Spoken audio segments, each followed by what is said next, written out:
오늘 저는 창세기 26장 1절에서 25절의 말씀을 가지고 마르지 않는 셈이라는 제목을 통하여 하나님의 말씀을 증거하고자 합니다. 이 세상에서 가장 중요한 것이 있다면 사람들은 물을 뽑을 것입니다.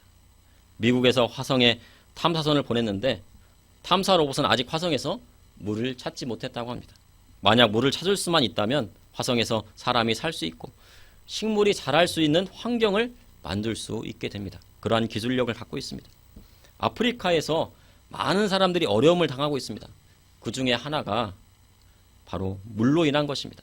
오랜 가뭄과 더러운 물과 물을 여과 없이 먹다 보니 질병에 걸리게 되고 그로 인하여 사람의 생명이 위태해집니다.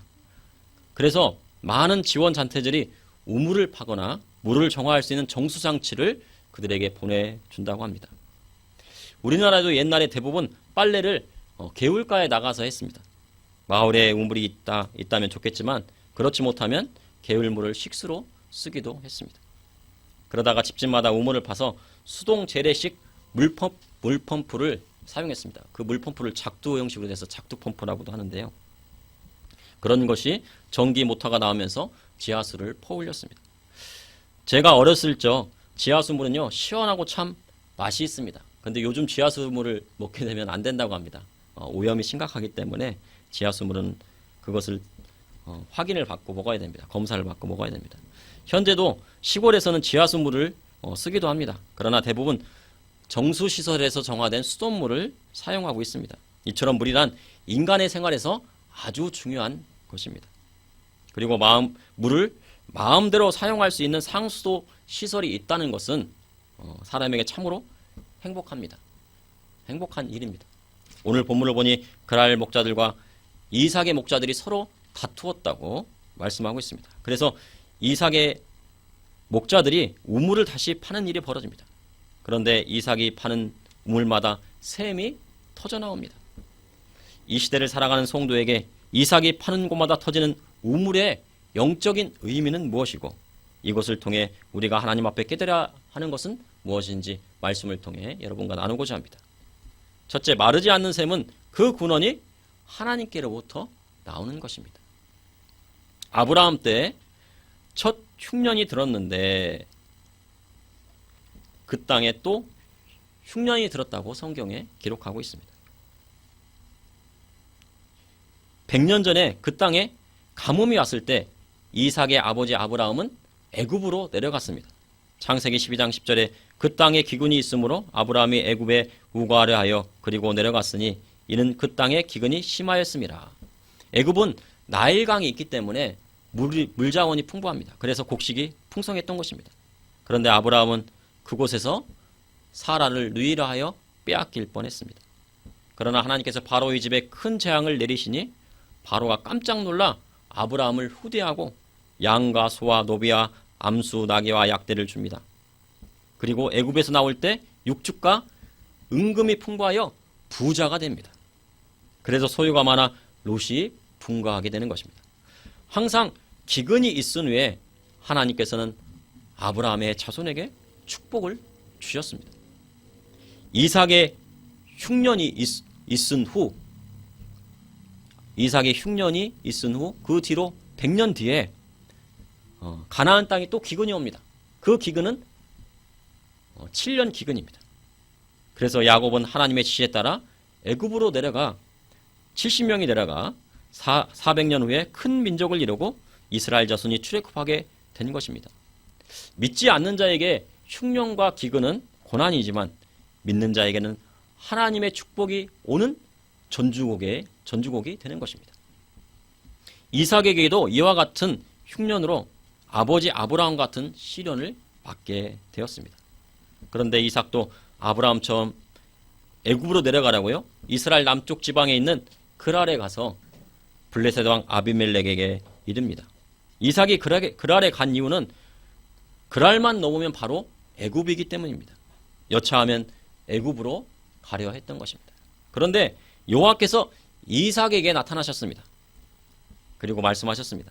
애굽으로 내려가지 말고 내가 내게 지시하는 땅에 거하라. 이 땅에 유하면 내가 너와 함께 있어 내게 복을 주고 내가 이 모든 땅을 너와 내 자손에게 주리라.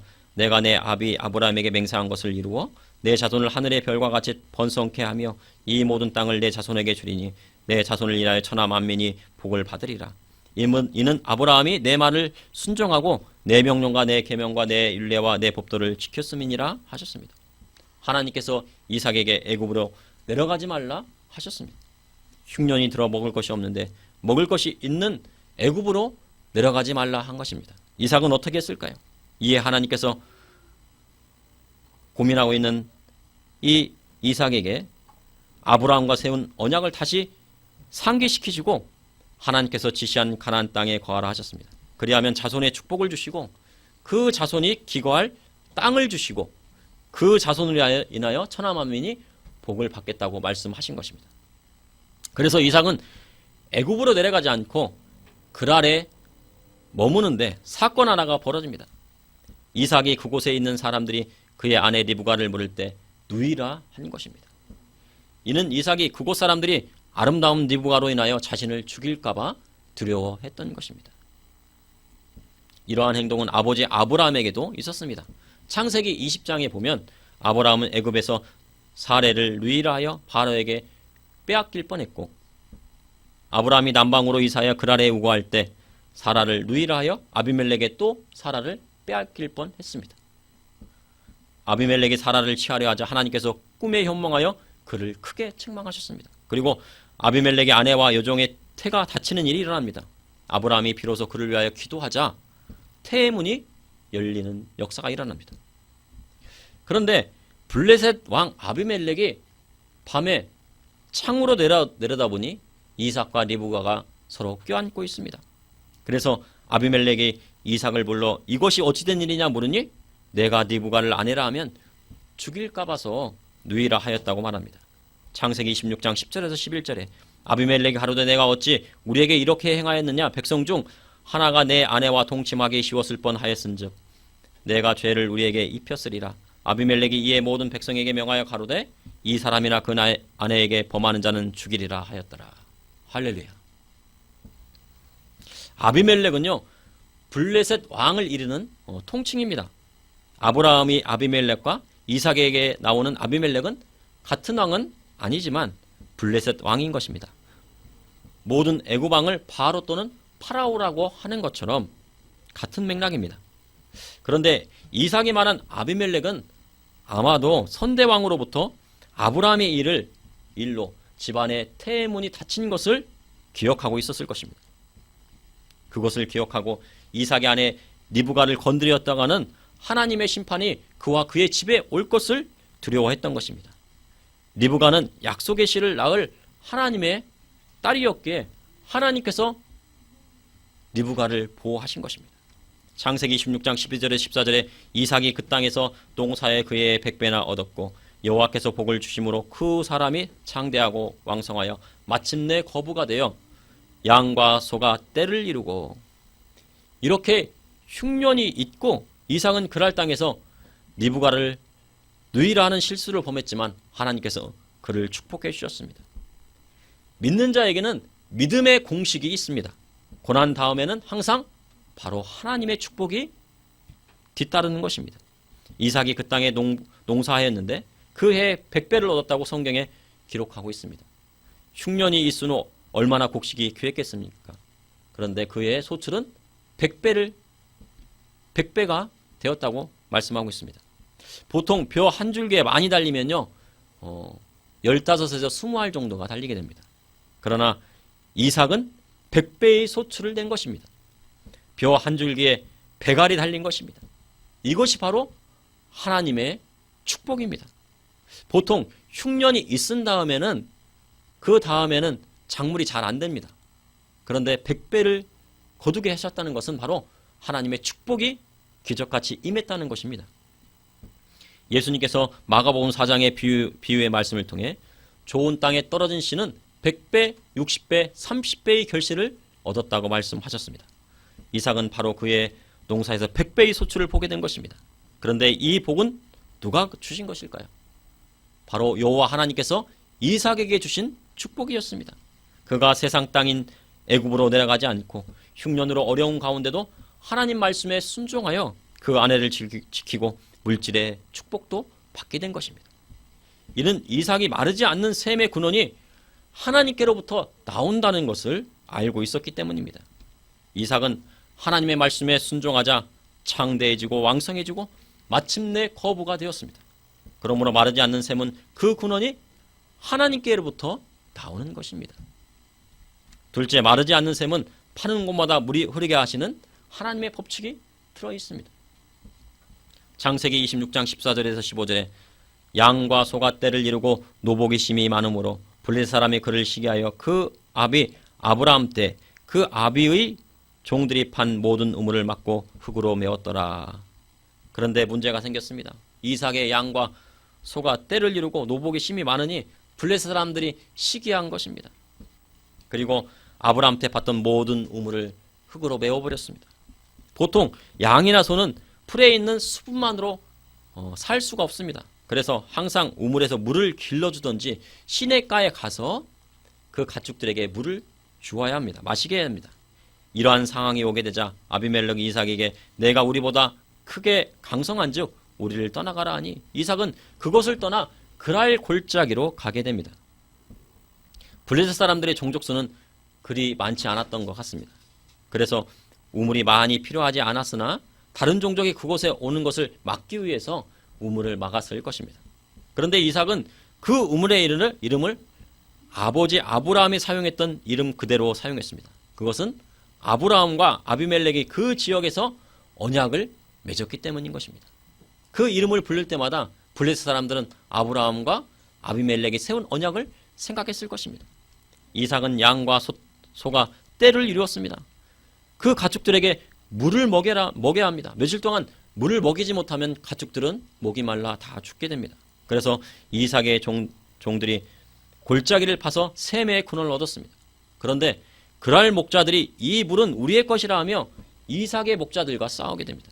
그래서 이삭은 그곳의 이름을 에색이라 합니다. 그리고 다른 우물을 파니 그들이 또 다툽니다. 그 이름을 또 신나라 하였습니다. 이삭이 거기서 다른 우물을 팠더니 그들이 다투지 않았습니다. 창세기 26장 22절에 이삭이 거기서 옮겨 다른 우물을 팠더니 그들이 다투지 않았으므로 그 이름을 루어봇이라 하여 가로되 이제는 여호와께서 우리의 장소를 넓게 하셨으니 이 땅에서 우리가 번성하리로다 하였더라. 메마른 기후는 고대 근동 지방에는 우물이 무척 중요합니다. 그렇다고 파는 곳마다 물이 나올 확률은 거의 없습니다. 우물 하나를 얻기 위해서는 많은 시간과 노력이 필요합니다. 그런데 하나님께서 파는 곳마다 물이 흐르게 하신 것은 하나님의 역사가 아니고서는 말로 설명할 수 없습니다. 우리나라도 마찬가지입니다. 우리 반만년의 역사 중에서 지금처럼 온 국민이 잘 살고 부강해진 적은 없습니다. 대부분의 역사가 외세의 침략으로 다른 나라에 조공을 바치거나 굴욕의 외교를 해야 했던 적이 한두 번이 아닙니다. 6.25 전쟁 이후에는 우리나라는 세계 최빈민국으로 바닥으로 내려앉았습니다. 그런데 기적같이 70년 만에 세계 경제 10위에 들어가는 경제 강국이 되었습니다. 국방력으로는 세계 6위 안에 드는 무실 못할 나라가 되었습니다. 이 모든 것은 말로 설명할 수 없고 세계 사람들은 한강의 기적이라고도 말합니다. 그런데 저는 이렇게 말씀드리고 싶습니다. 이것은 하나님이 하셨다. 대한민국은 하나님의 축복을 받은 민족이다 라고 말씀드리고 싶습니다. 우리 대한민국은 마르지 않는 셈을 가지고 있습니다. 파는 곳마다 대성공을 이루는 축복을 받았습니다. 이 기적은 어디에서 비롯된 것일까요? 바로 우리 주님이 하신 것입니다. 그런데 사람들이 하나님 앞에 영광 돌리지 않고 있습니다. 도리어 하나님을 믿는 교회를 핍박합니다.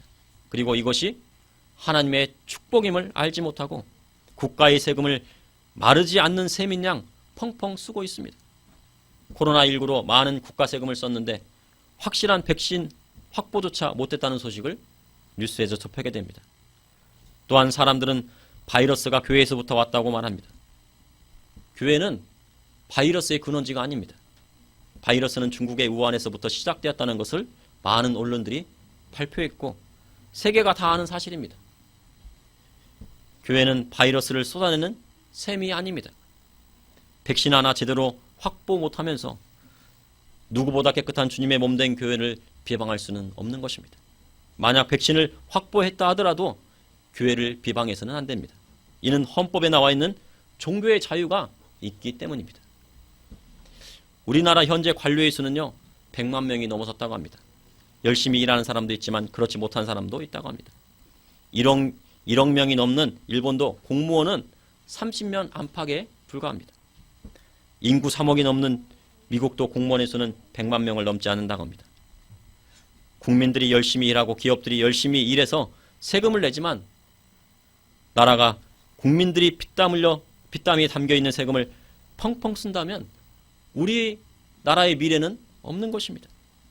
우리나라는 현재 가계빚과 나라빚이 몇 천조에 이른다고 합니다. 이는 다 미래 세대가 갚아야 할 것입니다. 어느 집에 수탉 한 마리와 암탉 한 마리가 있었습니다.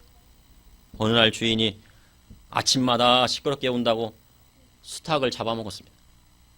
그러자 암탉이 알을 많이 낳았지만 병아리가 깨어나지 않습니다. 병아리가 생기지 않습니다. 수탉이 없으면 달걀에서는 병아리가 나오지 않습니다. 이는 수탉이 없어서이었습니다. 또 주인은 암탉이 살만 많이 먹어 살이 찌었다고 암탉을 잡아먹었습니다. 암탉이 죽자 집에 달걀이 다 떨어졌습니다. 설상가상으로 전국에 AI가 번져 달걀값이 너무 올라 주인은 달걀을 사 먹을 수가 없었습니다. 땀 흘려 일하는 사업가가 돈이 많아 부자라고 잡으려 하면 누가 일자리를 만들고 그 직원들에게 월급을 주겠습니까? 세계적인 기업의 총수가 밉다고 잡아넣으면 나라의 경제 위기 속에 기업은 누가 이끌어갈 것입니까? 달걀이 있어야 아침에 맛있는 달걀 후라이를 해서 자녀들의 입에 넣어줄 수 있는 것입니다. 이런 말은 부자나 기업가가 외쳐서는 안 됩니다. 저 같은 가난한 국민이 외쳐야 힘이 있는 것입니다. 지금까지 우리나라에 마르지 않는 샘을 허락하신 분은 바로 하나님이십니다. 그것을 우리나라 국민이 깨달아야 합니다. 그래야 하나님의 역사와 기적이 끊이지 않고 샘솟는 것입니다. 그러므로 마르지 않는 샘은 파는 곳마다 물이 흐르게 하시는 하나님의 법칙이 있는 것입니다. 셋째, 마르지 않는 샘은 하나님을 믿는 자에게 복 주시겠다는 언약이 들어 있습니다. 이삭이 그랄 골짜기에서 부엘세바로 올라갑니다. 부엘세바는 가나안 땅 최남단 지역입니다.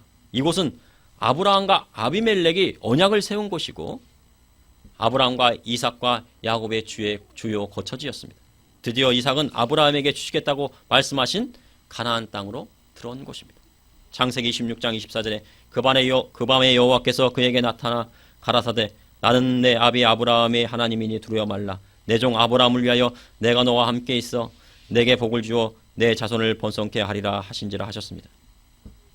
하나님께서 아브라함과 맺은 언약대로 이삭에게 복을 주실 것이라고 말씀하셨습니다. 이삭은 두려움이 많은 사람이었습니다. 자신의 아내 리브가도 누이라 하였고 또 그리고 이삭의 목자들이 우물을 팠음에도 불구하고 그랄의 목자들이 이거 자기 것이라고 하니까 2번이나 다 넘겨주었습니다. 내어줍니다. 그래서 그 밤에 하나님께서 말씀하신 것입니다. 두려워하지 말라. 이삭아 두려워하지 말라. 너의 뒤에는 누가 있다고요? 바로 하나님께서 너를 지켜주고 계시니 두려워하지 말라 하신 것입니다. 우리 믿는 성도들 그 뒤에는 하나님이 계시고 예수 그리스도께서 함께 하시고 성령님께서 함께 하신다는 것을 잊지 말아야 하는 것입니다. 하나님은 언약을 성취하시고 언약을 이루시는 분이십니다. 아브라함과 맺은 언약을 그 아들에게 이루시는 분이십니다. 그리고 하나님의 축복은 우물을 파는 곳마다 샘물이 터져 나오게 하는 역사입니다. 그것이 바로 하나님의 축복입니다. 믿는 자의 지경을 넓히시고 그 자손을 축복하시는 것이 하나님의 뜻입니다.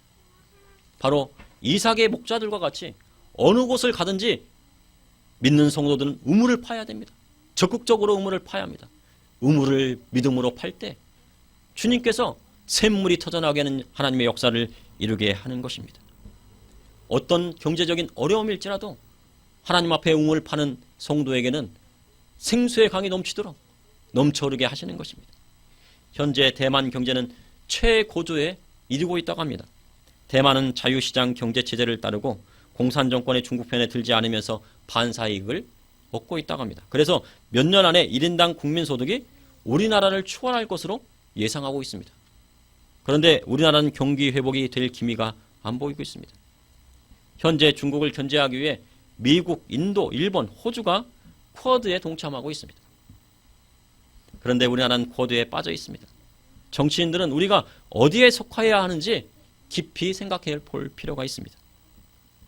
북한과 중국의 관계를 생각해서 한미일 삼각동맹이 깨어진다면 어떤 결과를 초래하게 될지 생각해 봐야 하는 것입니다. 우리나라의 경제는 마르지 않는 샘이 아닙니다. 항상 펑펑펑펑 물이 쏟아나오는 그런 샘이 아닙니다. 석유 한 방울 나지 않고 지하 자원도 많지 않습니다. 기업의 수출로 먹고 사는 나라가 바로 대한민국입니다. 그 많은 공무원들, 관료들 월급을 주려면요, 기업에서 세금을 걷어야 주는 것입니다. 국민의 세금 갖고는 턱도 없습니다. 그런데 수출길이 막히면 우리나라 경제는 무너지고 합니다. 그런데 기업들은 우리나라에서 기업하기가 너무 힘들다고 하소연합니다. 외국 기업들은 우리나라에 기업하기가 힘들어 발을 빼려는 움직임을 보이고 있습니다. 기업이 알을 낳아야 그 알을 먹을 수가 있습니다. 황금알을 낳는 거위의 배를 가르면 황금알을 많이 얻을 것 같지만 실상은 빈 털터리가 되고 마는 것입니다. 요즘 주위에서 바이러스 위험이 교회에서 왔다고 말하며 교회를 원망하고 교회를 적대시하는 경향이 있는 것이 보입니다. 그런 말을 하고 있습니다. 어디 가서 교회 다닌다는 말 못할 정도로 어디 가서 교회 다닌다는 말을 할 수 없을 정도로 그렇게 분위기가 좋지 않습니다. 자영업자들은 교회 때문에 장사가 안 된다고 말합니다. 그런데 중요한 것은 자유시장 경제는 기독교를 인정하는 나라에서만 할 수 있다는 것입니다. 공산주의나 사회주의 아래에서는 자영업이 있을 수가 없습니다. 그러니 교회를 원망하는 것은 자영업의 근본 사상을 무시하는 것과도 같은 것입니다. 교회는 바이러스의 발원지가 아닙니다. 중국의 우한에 있습니다. 한국교회가 지금까지 세상에 얼마나 많은 선한 일을 했습니까? 그런데 교회를 적대시하고 교회를 없애려 합니다. 우리나라의 교회가 없어지면 종교의 자유도 없어지고 통제받는 사회가 되는 것입니다. 그럴 사람처럼 샘을 흙으로 막고 큰 돌로 박아 보십시오. 그럼 물이 흐르겠습니까? 그리고 아무데나 우물을 판다고 물이 나옵니까? 복의 근원신 하나님께서 샘을 솟게 해야 마르지 않는 샘이 나오는 것입니다.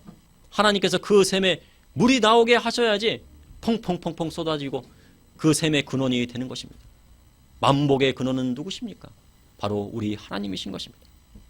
예수님께서 사마리아 수가성에 가셨습니다. 그런데 한 여인이 우물을 기르러 왔습니다. 주님, 물 좀 달라 하시니 유대인으로 어찌 사마리아 여인에게 물 좀 달라 하느냐고 반문합니다.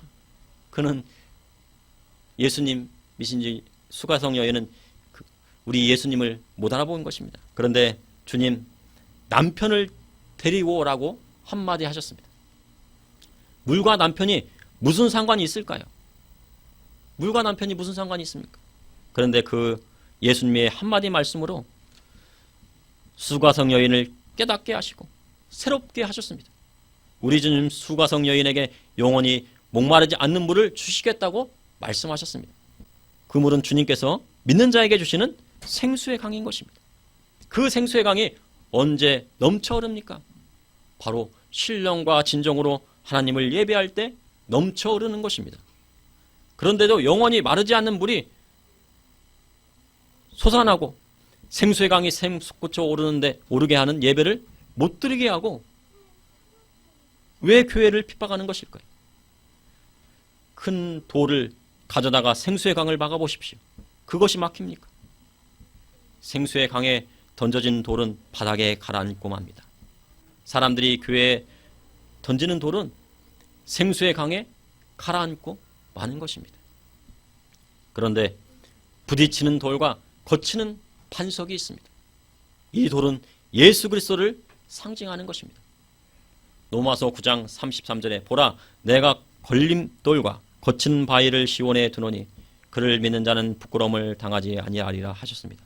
베드로전서 2장 7절에서 8절에 그러므로 믿는 너희에게는 보배이나 믿지 아니하는 자에게는 건축자들이 버린 그 돌이 모퉁이의 머릿돌이 되고 또한 부딪히는 돌과 걸려 넘어지게 하는 바위가 되었다 하였느니라. 그들이 말씀을 순종하지 아니함으로 넘어지나니 이는 그들을 이렇게 정하신 것이니라 하셨습니다. 성령을 회방하고 하나님의 거룩한 이름을 모독하면 부딪히는 돌과 거치는 반석 위에 떨어지는 결과를 초래하게 되는 것입니다. 그것을 세상 사람들이 깨달아야 합니다. 그러나 그들의 눈이 가려 있고 그들의 귀가 막혀 있습니다.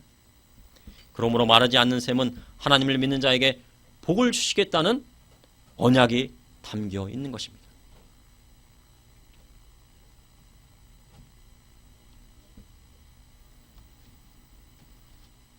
요즘 백신 확보에 비상이 걸렸다고 합니다. 그래서 백신 민족주의라는 말까지 나오고 있습니다.